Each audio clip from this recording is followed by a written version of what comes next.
Broadcasting live from the Phoenix Business Radio X studio in Tempe, Arizona. You are tuning in to Culture Crush with Kendra Maples. This podcast will dive into a variety of companies that are crushing it with a great company culture.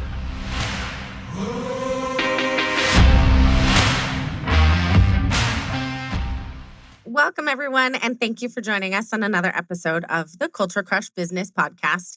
On this podcast, we focus on everything surrounding businesses with a good company culture.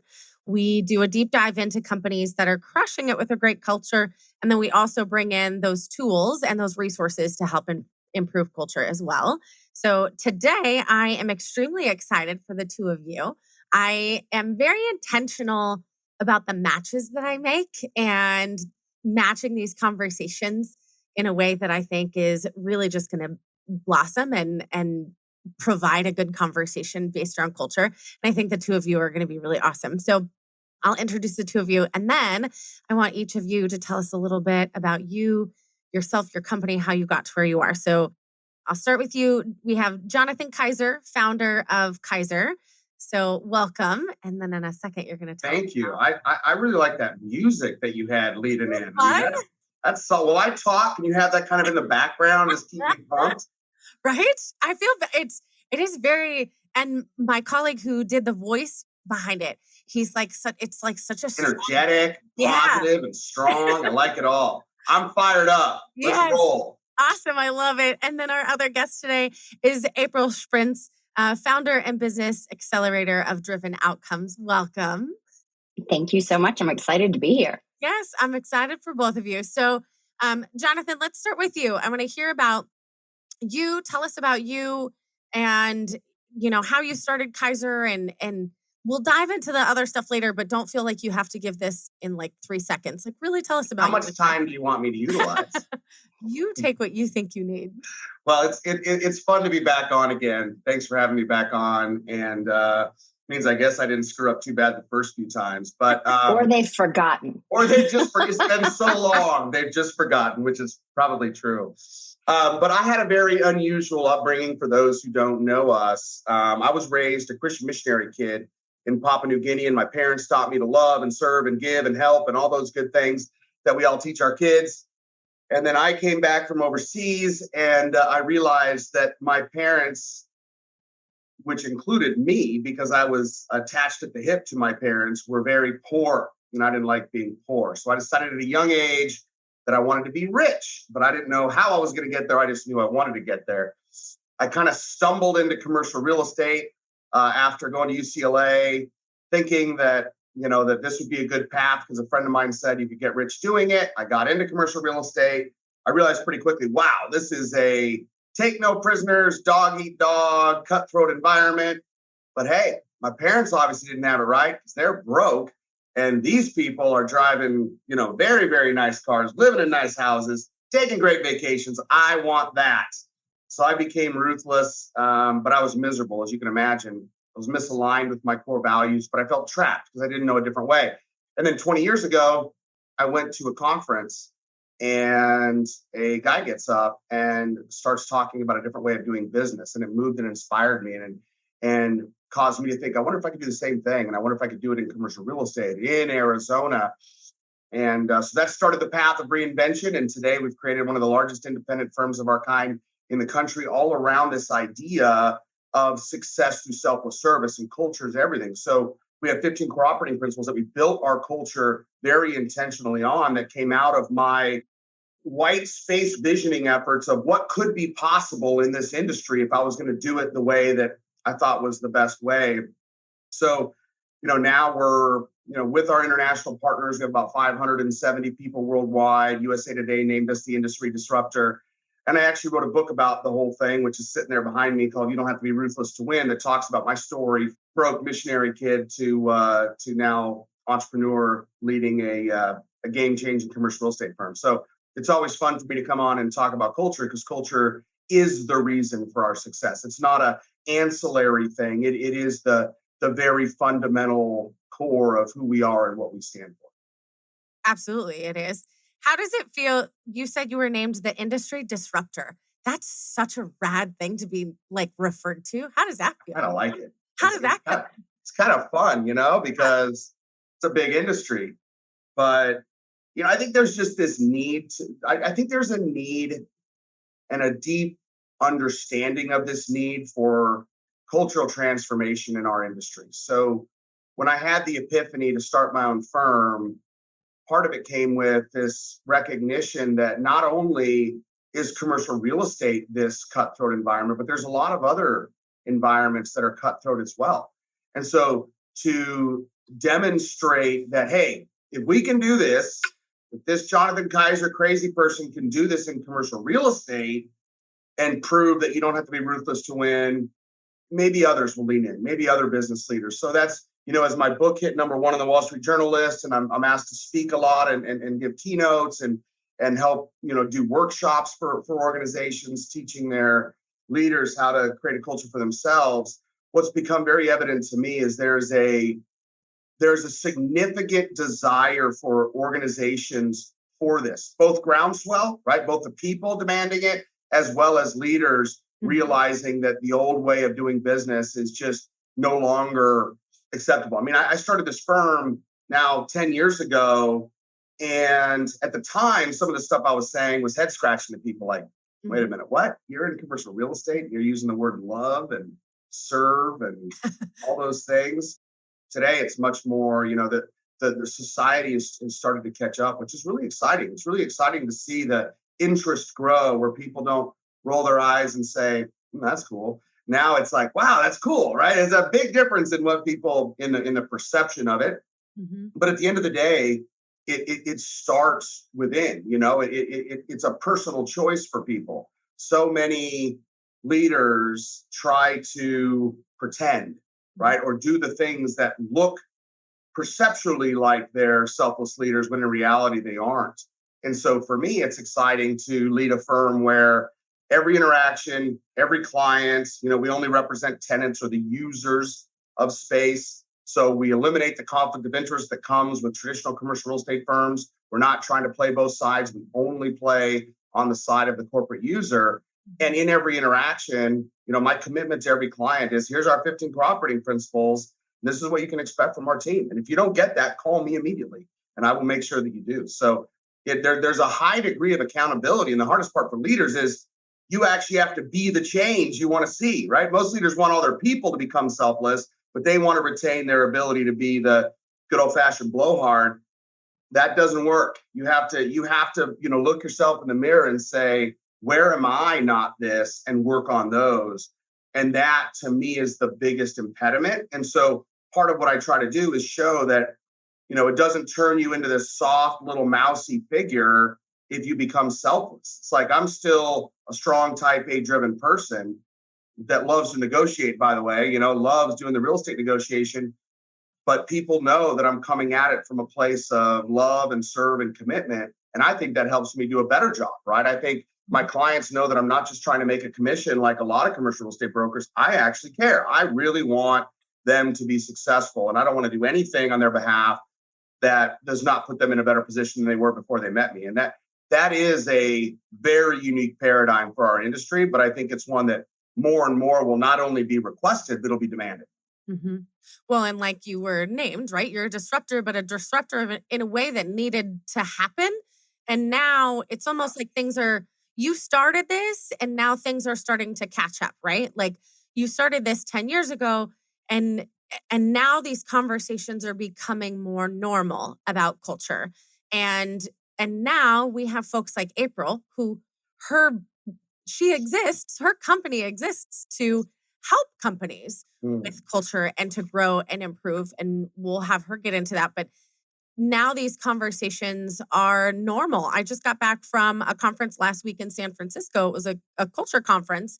And the way that the conference started was the gentleman started the conference because he 8 years ago was looking for ways to improve company culture. And there was nothing out there. There was no events he could go to and culture summit or anything that he could go to. So he finally said, well, crap, I'll just start it. And so he started it, and it's called the Culture Summit. And now it's been bought out by a big entertainment company and a big marketing company because they know that they need to grow it even further and share it with people. But that literally was the way that he started it, because nobody was doing anything and nobody was bringing all these people into the room to have these conversations. And so now fast forward to this point, we can have a podcast all about it. We can have you guys in the room and, Jonathan, you telling us about your story and how you started.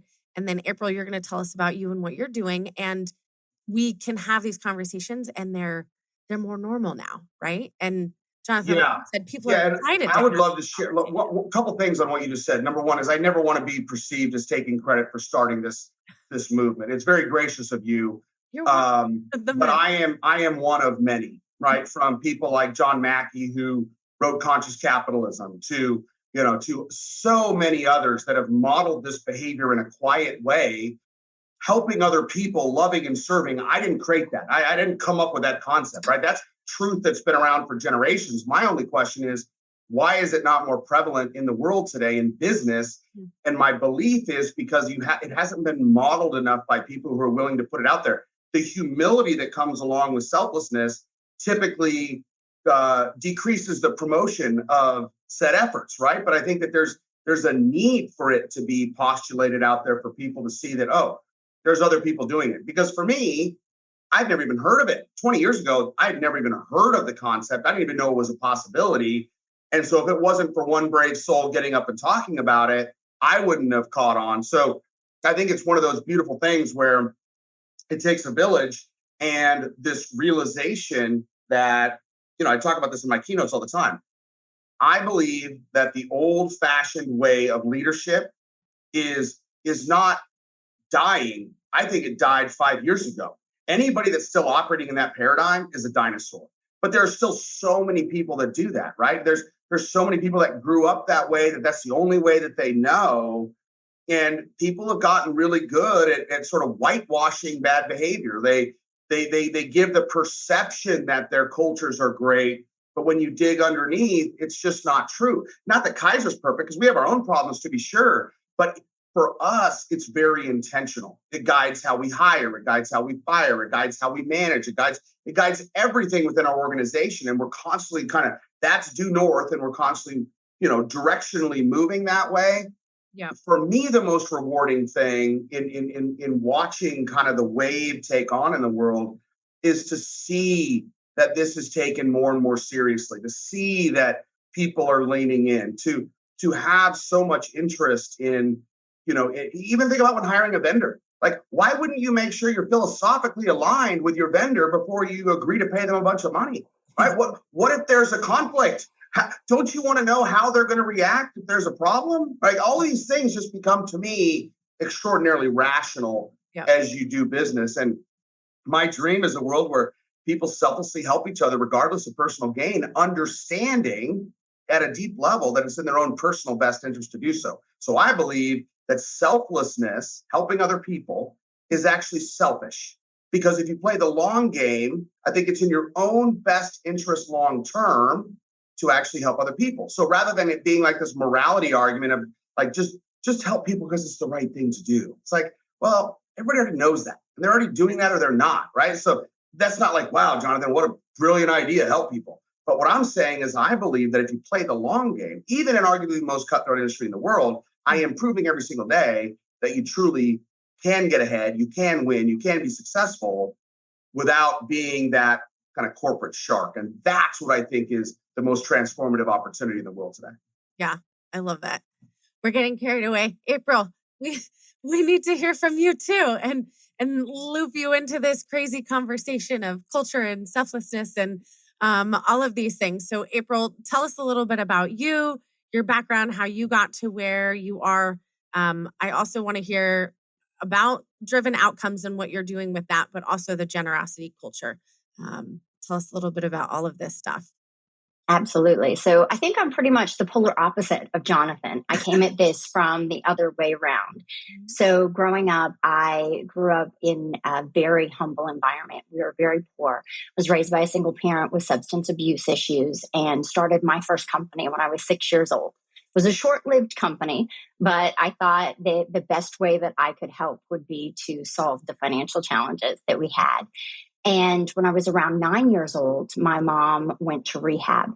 And a woman really changed the trajectory of my entire life and modeled for me what true generosity is, because she was the head of the entire company for human resources. And she showed up in our home to tell me personally what was going to be happening with my mom, reframed it for me so I could see it as an opportunity for our family instead of something bad happening.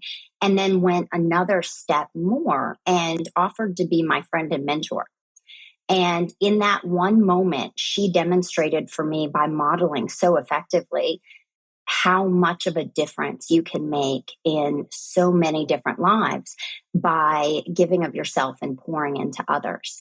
And while I didn't realize what a watershed moment that was at 9 years old, she continued to stay in my life. She's actually over 90 now, and she is still a good friend of mine. And modeled for me that the answer is always, how can I help?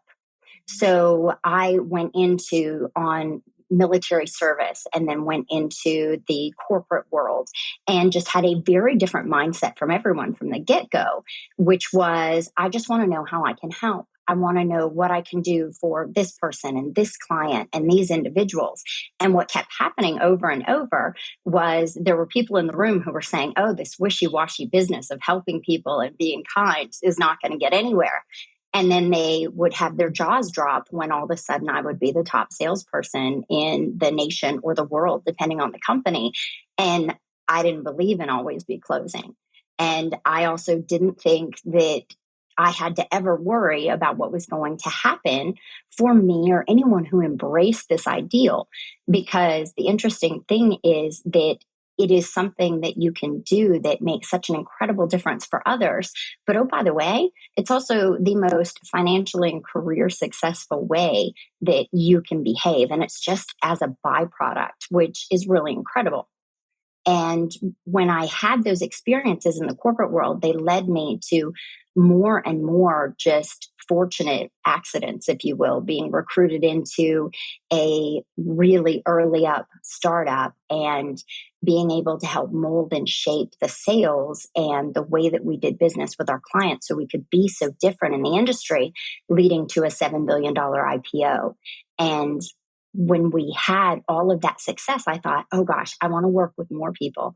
I want to work in more industries. I want to help folks understand how incredibly easy it is to be successful. It's really based on pouring into your people, your clients, and your community, which is how I ended up starting my company.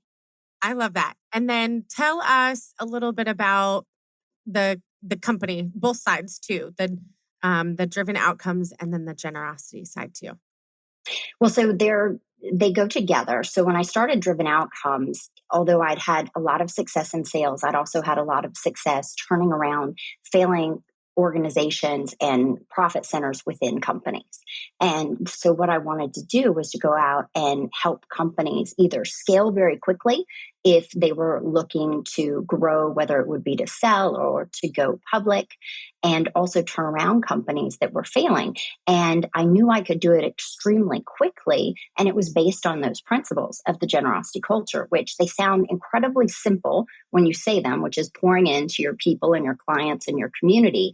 But the examples themselves are so powerful. And you'll probably think in your own life, some of the most incredible things you've done have been doing something very simple consistently and over a period of time and see these incredible results, which all of these companies have seen using the generosity culture, whether it's pouring into your people by really having these conversations and understanding who they are as individuals, beyond what they produce for you, beyond what they do for the company and the bottom line.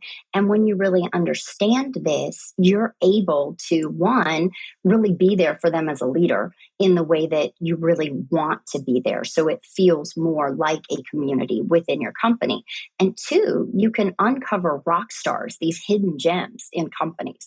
I've gone in and pulled someone who is in a low level position but had high level competency and moved them from an accounting clerk to a director of operations and had a company double in size in less than a year. So there are just really amazing things that you can do when you start looking at the people in your company and the people that you serve and simply asking, how can you help? And then the culture becomes one of, I'm not worried about what's going to happen for me because we are all looking out for each other. Yep. I love that. And I have to back up because in the very beginning, you said that you were the opposite of Jonathan. And I'm Mhm. like, no, you're not, because Mhm. both of you have this focus and this passion on supporting and helping and being selfless and doing it because it's the right thing. And you mentioned that sometimes it's referred to as wishy-washy. But in the end, what both of you are doing, either Jonathan within your company or April within, supporting other companies, what you're doing in the end is it's helping the people, it's helping the company, it's building revenue. It's all tied in together with this conversation of culture too, right? Um Sure. I think I meant more that Jonathan said he had to go be ruthless and do business the yes. bad way, and that led him here. And I felt like I was guided here from a very young age. Yep. Yep. But he learned, Jonathan, you've made that transition, that growth. And I love that both of you started your story by saying there was a person. There was one person, right? Jonathan, you watched a presentation.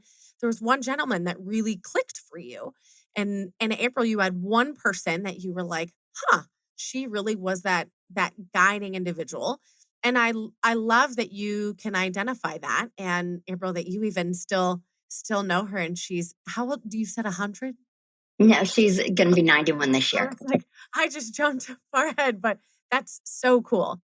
So with all of this, I want to back up a second because we throw out this word of culture, but it's still kind of a vague thing in moments of what really is culture. And, Jonathan, you're part of conscious capitalism as I am. So it's one of the main four tenets that we talk about a lot with stakeholders and tied with culture. And so I want to back up a second and just if you can kind of put it in a nutshell of when we talk about culture within the company or April with helping other companies, what is that? What is culture? What does that include? What does that entail?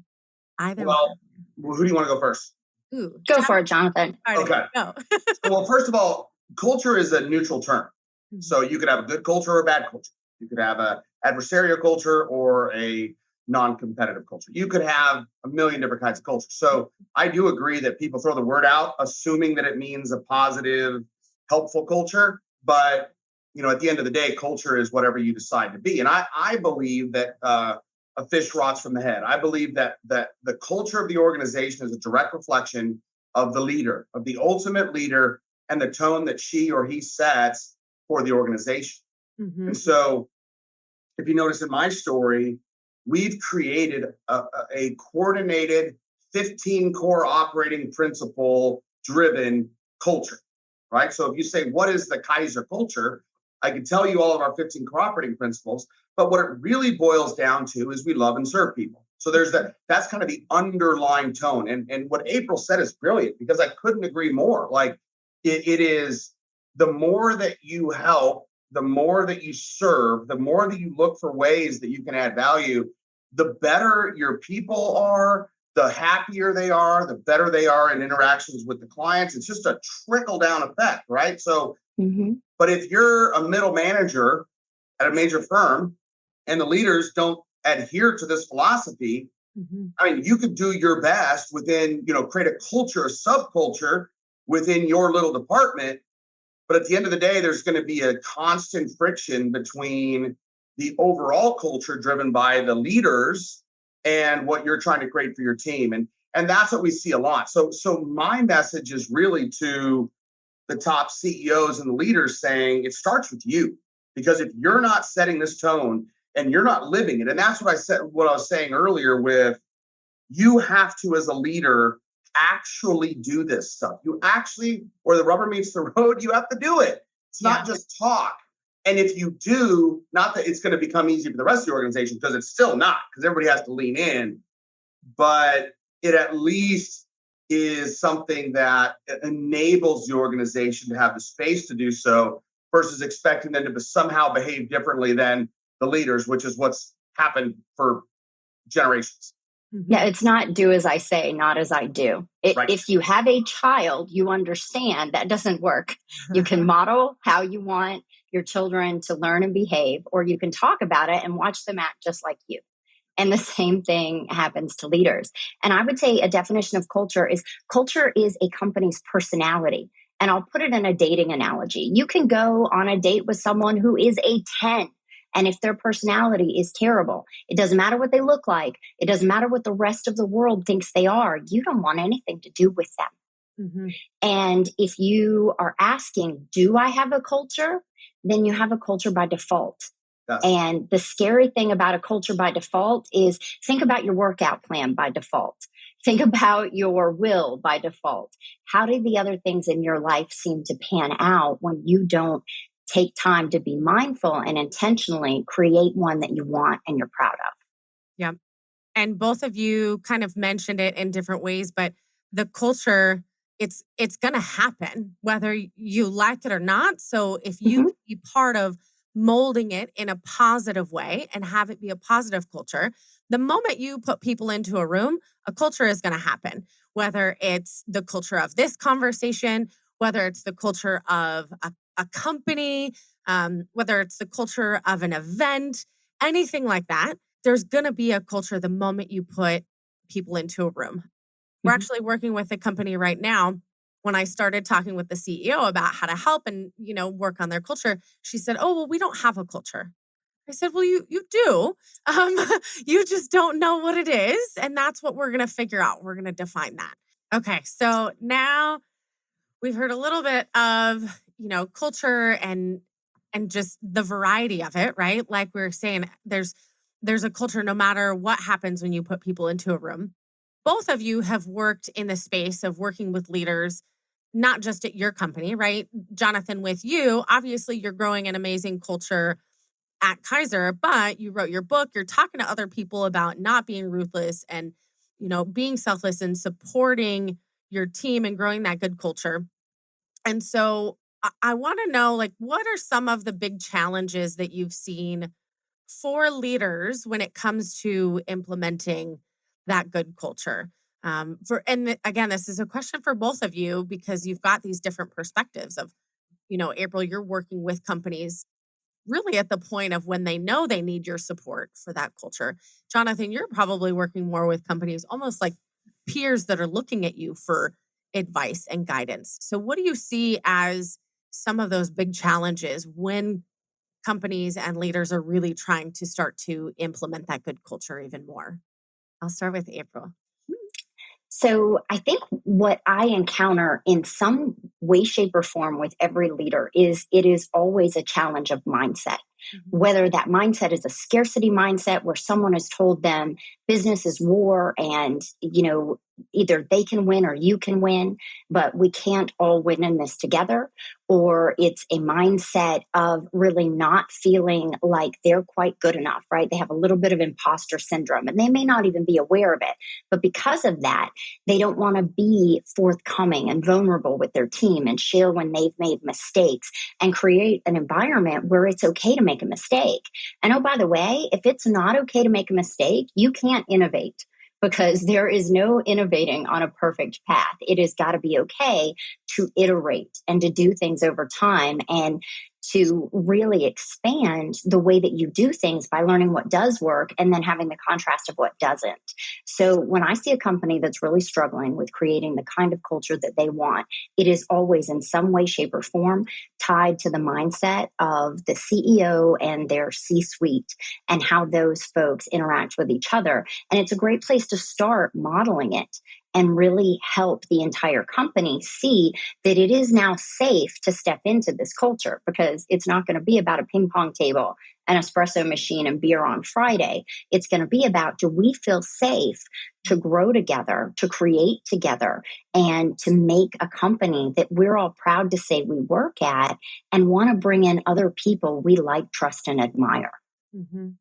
And I appreciate that you said the thing about safety, right? That's huge to be able to be open, be your authentic self, and then also have the opportunity to disagree with others, right? You have to have that space to feel safe, that psychological safety in a workplace, especially when that is where we are majority of the day. I'm Right? at work. I'm working. I need to feel safe and secure and part of something when I'm working because it does take up majority of our time, right? Sure. Jonathan, do you encourage your team to disagree with you in front of the rest of the team in your organization? Very much so. Like See, beautiful. it's a critical part of our DNA. And And when people see that, they know it's safe, Kendra. Mhm. That when it's something, because sometimes maybe you're fine with people disagreeing with you, but with Jonathan, you have a powerful personality. People like and respect you. When you're the leader, there's a level of deference that sometimes they can't get past. So Mhm. you almost have to go behind closed doors with your people and say, hey, when you disagree with my idea, I need you to say it in front of everyone. I need everyone to know that's okay. And Yeah, I need them to see me having strong ideas loosely held. I think this is a great idea until someone who's new to the company offers a totally different way of doing things that would be even better for us. totally. Yeah, like I love that you just used that analogy. So number one, and you know, in everything that I say, just remember, in no way, shape, or form am I claiming perfection. This is all a journey for all of us, right? Oh, And so absolutely. there are times when I'm a stubborn dude that just can't get out of my own way. That is unequivocally true. But for the most of the time, that's very, very true, April. It's I love it. I welcome it. We reward it. You know, we have an award that we give out at Kaiser called the Courage to Disagree, right? And I that's that love it. tentative hand that goes up and says, I don't agree with that, right? Or what I like even better, because some of that could be directional about the company and less personal, although still highly, highly valuable. I like the calling me out when I'm not living up to the principles because at the end of the day, that's where it really counts for me is people want to see my vulnerability. I have a guy that works at Kaiser that says the main reason he likes being there is because I'm unafraid to start meetings with here's where I screwed up. Right. Let me because to me Mhm. that's the best learnings. And it reinforces that I'm being accountable about it, you know? And that So you're Sure. human. there there's a level of just humanity that just because you're the CEO and the founder of the company, like you said, you're none of us are perfect. We're all on this journey. We're growing, we're becoming better humans. And if you continue to pretend that you're that perfect person, that perfect CEO that never screws up, well, now that's a everybody already knows that's a lie anyways. right. So Right? It's just an It's artificial true. creation. Like somehow, because I got the power, I'm always right. It's like, no, no, no, no, no. In fact, what we like to do is we like to celebrate it. So let me give you a quick example. So we had a guy that wanted to work at our firm. And I had interviewed him and I loved him. I thought he was going to be great. Now I'm a little bit of a bad interviewer because I love everyone. And so it's like me saying I love them does not help the process very much because that's pretty much a given. There's been very few people that I didn't go, this person's amazing, right? Because I see the beauty and the humanity in everyone. But there's other people, fortunately, around me who are a little bit more critically minded when it comes to getting people aligned on the team. And so there was a couple people that had stood up strong and said, no, no, no, this person is not us. And so I had to have the difficult discussion with them, letting them know that it wasn't going to work out. And at the next team meeting, I had all three of those individuals stand up and everybody gave him a round of applause. And I said, I don't know what's right or not. I don't know if my gut was right or their gut is right. Only time will tell. But here's what I do know. These individuals cared enough about this culture to stand up for it, to put their foot down when they thought somebody might hurt it. And that to me is worth celebrating, right? That is what we're all about, right? And to your point 100%. earlier, to April, what you said earlier, I love too. Like you use specifically words like a brand new person, right? Like I love the external perspective of a new person coming in instead of going like, shut up and just pay attention for a while and you'll figure it out, like most people do. Like, you haven't earned the right to speak to me. No, no, no, no. Sometimes the best perspectives are from someone who has no background in your company walking in and going, wait a minute, why are you doing this? If you shut that down, that you miss an amazing opportunity. So I also think that it all comes back to selfishness. It is selfish to listen to my people. It is selfish for me to listen to my people because it makes me understand the organization better, understand what they're saying better, identify better areas we can fix, figure out where I'm the problem, which is a lot. And so the more that I can get out of my own way and allow the organization to be brilliant, the better. But the only way you do that is by listening to that feedback. And the only way you get authentic feedback is by celebrating it, by not punishing it, right? And so that becomes the mantra. And we also have another one. So I talk about how these principles kind of work together to create the distinct Kaiser culture. Mm-hmm. One of them is we never punish mistakes. So if we don't punish mistakes and we have an opportunity for open collaborative conversation, then you can have conversations about process improvement, about what would have been better next time, lessons learned, all of the things that are necessary for growth for all your people without it being this sort of, punitive, scary, you got written up kind of nonsense. It's like, yes, we're not afraid to have authentic conversations, but we're not punishing. We're simply saying we hold ourselves to a higher standard, and here's what we expect in the future, right? It's like, it's very, very different. It's like, well done. You failed forward. Just make sure you're falling forward, not backwards. Yeah. But giving I like to grow. Oh, go ahead. No, go for it. I like to take this thought from my military service, because in special operations, which I wasn't in, but I worked very closely with them a lot in the role I had, there's always an AAR, an after action review. What went well? What went poorly? How would we do this differently? And one of the things that made me so grateful that I started my career in the service because of the kind of leadership that they exemplify is that if you make the right decision with the wrong information, you're not wrong. You're not punished, right? And there are a lot of times, even in business, if you're working in a fast moving industry, you made the right decision with the information you had, but you didn't have the information you needed.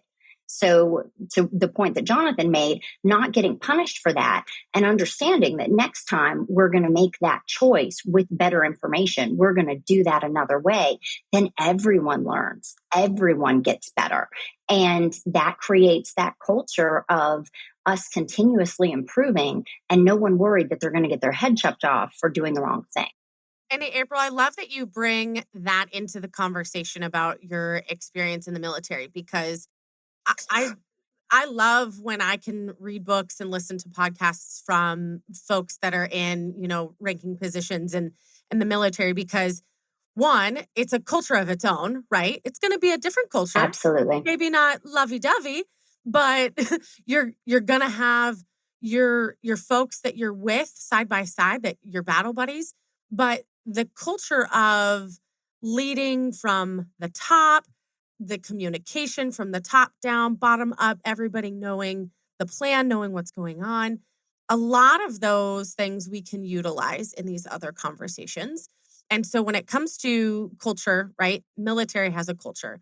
Construction industries have a culture. Education has a culture. It goes back to what we were saying. There's going to be a culture no matter what. It's just a matter of how you grow and how you work with it. So I love that you bring the military side into this, because that's actually one of the podcasts I have in a couple of months is focusing some of these conversations on those industries and those fields. But I think there's so much we can learn from some of the structure in the military and those conversations and the communication, especially. And like your example that you gave too, I just love that. Jonathan was mentioning listening to new people. And I think that you bring up yet another example that I love that you do that in your organization at Kaiser, because a new person probably came maybe from the same industry, but maybe they came from another one and they have such a different viewpoint. And in my work, what is often the most powerful thing that I do, it isn't about me at all. the most powerful thing I do is share with them a best practice that someone does all the time in another industry. It's just table stakes for them, and it's revolutionary for someone else, which is why bringing that new blood and making it okay for them to talk and share their ideas can be incredibly powerful for an organization. And it sounds like, Jonathan, you're already leveraging that very well. Thank you. Yeah, it is a very intentional thing. And I think another layer to add to that is you have to create a space for feedback, because otherwise it won't naturally occur because everybody's so busy. So at the end of our team meetings, almost always, not always, because sometimes I forget or we get over time, but almost always I say, okay, you know what time it is? Where are we screwing up? Where am I not living up to what you expect of me as your leader? Where's the organization not delivering? It's like a free for all gripe session, but with people that want to hear it. That so they don't have to go tell their neighbor all their problems with their company like everybody else does. They have a place for their voice to be heard. And then when you celebrate it when they do talk, then they start going, well, I'm not going to keep this in me. I'm going to say it, right? And then they say it and they feel better. And half the time there's an explanation that is helpful to make them realize it's not exactly what they think. Because again, as leaders, we have perfect information about what we're doing because we're the ones doing it, but the rest of the organization doesn't. And so they see things through their lens. So you used the word reframing earlier. I love to reframe things and say, I love that perspective. Thank you for that. Let me tell you what we were trying to do. And that makes me realize we need to do a better job of blank. Half the time it's just communication, right? Because they're frustrated about things they don't understand because we're not effectively communicating about that topic. Or it's like, holy crap, I had no idea that was happening. Let's take this offline and I'm going to figure out how to fix it. And then we'll report back to the team kind of thing. So there's a lot of really cool, and sometimes it turns to this like everybody going, yeah, me too, right? Then you're like, whoa, we just hit a nerve. Let's lean into this one, And especially if you're consistent about that, right? I'm big on the C's, the communication, consistency, clarity. But if you are consistent with that, and then those new voices do come in, right? Those new employees do join, they're seeing that from day one as they're jumping in meetings with you. Like, wait, my boss just offered everyone to tell him what he's doing wrong. But it opens up that window for day one. There is that opportunity for that safety and conversation and that trust. I just watched a presentation by Jeff Diana, who's part of Calendly, and another great company building a good culture. And so often we talk about building trust in a company, but he says, no, it should start on day one. Day one, there should be, they trust their company. That's why they started. The company trusts them. That's why they brought them on board. And so having those conversations throughout all your meetings and having multiple opportunities, you're building that opportunity for trust within even the newbies, right? And I love that. So go for it. So feedback is the gift that keeps on giving. And I think, Jonathan, it sounds like you're really taking that to heart in your organization. And a gentleman by the name of Ryan Hartley, who focuses on heart-centered leadership. And he said today, he was mentioning, he did a one-on-one with his wife. And she gave him feedback on what he was doing well and what he could improve on. And it was the cutest thing I've ever seen. I really want to see it in the reverse. And I said, I love that feedback. He said, well, it's actually feed forward because I'm going to move forward in being a better husband now. I'd be nervous to do that. That's the toughest one. When you're nervous, that's when you need to do it. Yeah. It's like the leaders who say, I don't know what kind of culture we have, but you can tell they're scared because they know. They know. Yeah, absolutely. So I want to make sure we have time before we have to hop off to highlight anything else that the two of you are doing. I mean, this conversation, it's hard to cram everything into an hour about culture and what culture is and what you're doing within your company. So I want to give each of you the opportunity to let us know, like, what are you doing? What do you want the listeners to know that you're doing? Or if you have any tips or tricks or anything that you want to provide to our listeners, if they're listening to this on their, way to work, and by the time they get out of their car, they're like, okay, what is that one thing that Jonathan told me and that one thing that April told me that I can go into my office and do now? I want to make sure we have a few minutes before we wrap up for that. So Well, how about I share something and then I'll let April close because love it. she's the expert here and I'm just the guy in the trenches. But I use the pandemic as an opportunity to realign my organization. And I think that's something that is easily said and very challenging to do. And I've gone through it myself now, so I know what it takes, and it's not easy because this is the baby that you created. All the things that are right or wrong are a direct result of you. And having to reinvent your organization because you see the need to do so is a big challenge. But I think a lot of people wasted the pandemic. And I don't think a lot of people utilized the opportunities the pandemic created to look at their organization. So I chose to look at it through a beginner's mind and say, knowing what I know today, not who would I keep, but who would I hire? Those are very different questions. And I also looked across our whole organization and I said, we're still doing things today that when I started the company 10 years ago, we were doing, right? Or is that still the best way to be doing it? Mm-hmm. And are we constantly reinventing ourselves? So we went through a dramatic transformation, making sure that, as you grow really fast and you win all kinds of, accolades and awards and sometimes you get so caught up and busy just building that you don't take enough time to assess and reevaluate. Well, fortunately, the pandemic gave us that opportunity and we didn't squander it. So, we came out of the pandemic meaningfully stronger with people that are much more aligned than we went into the pandemic with. And that was brutal. And I can understand why people don't want to do it. I can understand why people bring in outsiders to do turnarounds because it is painful when it's your own baby. But today, I guess the point of this is we started with the purest of intentions. And over time, things happen. Over time, even the best organizations get into ruts. Even the best organizations start allowing people to continue in the seat that is the wrong person for that seat, or said differently, is no longer culturally aligned.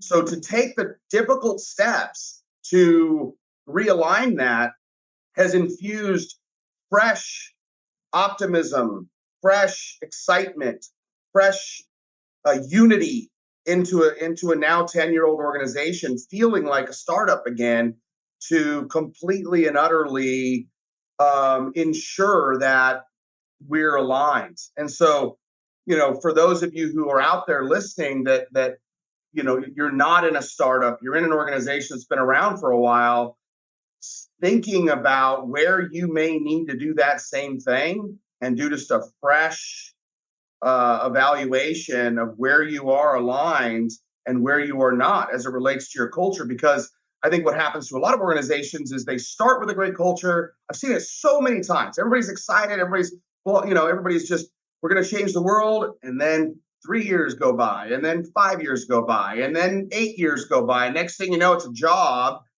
and you've kind of lost your enthusiasm for the mission.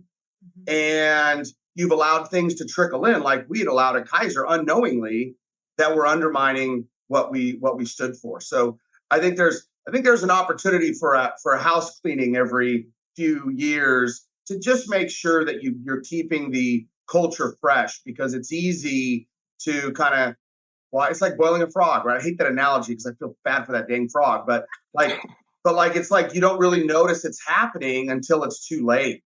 And so it requires more. If you're doing it more frequently, I think it's less traumatic for the organization, if that makes sense. I like 100%. A culture house cleaning. I like that. April, what about you? What other last final tidbits do you want to share with us? So one, I love what Jonathan said. I think in a lot of cases, as a culture grows and a company becomes a little stale, who you fire actually becomes more important than who you hire. And it's not just about the company, it's about that individual. Because if you're having a bad experience of them, they're having a bad experience of you too. And so if we think of it as moving them on to where they can be successful, it's a kind gesture and a gift to both sides. And I love what we've talked about several times today, which is the best way that we can lead other people is if we first lead ourselves. And how I can help in that way, I do a very short form, 10-minute or less mindset podcast with just information that helps people get themselves into that mindset that is the best for them. It's winning mindset mastery. And it will help as a leader. It will help as an individual, whether you're looking to create a culture for your entire organization from the C-suite, or whether you're looking for the way that you can help lead from the back and make that culture more of what you want it to be and influence that way. I feel like that can be a great resource. And that's the takeaway, is that someone might say, I can't change the culture of my company. No, but you can change the way that you act and interact within that culture. And you have no idea what an impact you as an individual can make. I love that. And we'll make sure that we link. Here on that one. That was good. Yeah, we'll make sure that we link your podcast in the notes for this write-up for this podcast as well, so that people can find you. I'm a podcast junkie at this point. Same. I'm all about it. So before we do hop off, if folks are listening and they're like, oh my gosh, I have to get a hold of Jonathan and I have to get a hold of April, how can they do that? Jonathan, if they want to get involved with you, Kaiser, anything like that. And you mentioned earlier that there's a co-working space. So I feel like there's more conversations that need to happen. But how did they get in touch with you? JK@Kaiser.com, Keyser. I try to make my email address as simple as possible. So JK@Kaiser, Keyser.com. And the website is Kaiser.com. Whatever the need is, we like to think of ourselves as a free community concierge. We love to help people. So if there's any need, whether it's, hey, I got 3 years left on my office lease and we're not using it, so, can you give me some advice, to, hey, my mom is sick and I'm looking for a good doctor, whatever the case may be, if we can be of service, let us know. I love that. Thank you. And April, how do they get in touch with you? That is fantastic, Jonathan. Website is drivenoutcomes.com. And although my last name is a doozy to spell, I'm the only one in the United States, maybe the world. So you can find me on LinkedIn or anywhere. And I'd like to echo what Jonathan says. I may not have doctor recommendations. I may have to send them to you, Jonathan, but I am always happy to help regardless of what that question's about. I love that. Those are my favorite emails, actually, that I get sometimes. Are like, and especially because my background is in animal behavior. So I am an animal nerd too. So I get a lot of random emails and questions about animal facts. So I'm all about the random. I love it. Yeah. I love it. I love it. All right. Well, thank you both. I am so excited we had this conversation. We got to bring both of you into the conversation together. I think there's a lot of balance, a lot of synergy with the two of you. So thank you. I appreciate you guys taking time. And for everybody else on this podcast, we focus on everything surrounding businesses with a good company culture. Culture Crush has vetted resources and partnerships where we bring in the right resources, we bring in the right partners, the right companies, so that we can help these other companies to learn either from examples, like from leaders like Jonathan, or from folks that have the company backing, and that's their job, like April, to be able to actually go and support. So please reach out with any questions, culturecrushbusiness.com. And again, thank you for everyone for listening. And we'll see you next time on the Culture Crush Business Podcast. Thank you for listening to another episode of Culture Crush, the only podcast out there that does a deep dive of companies that are crushing it with a great company culture. If you think your company has a strong culture that should be highlighted, please reach out to Kendra Maples on LinkedIn or email us at culturecrushpodcast@gmail.com.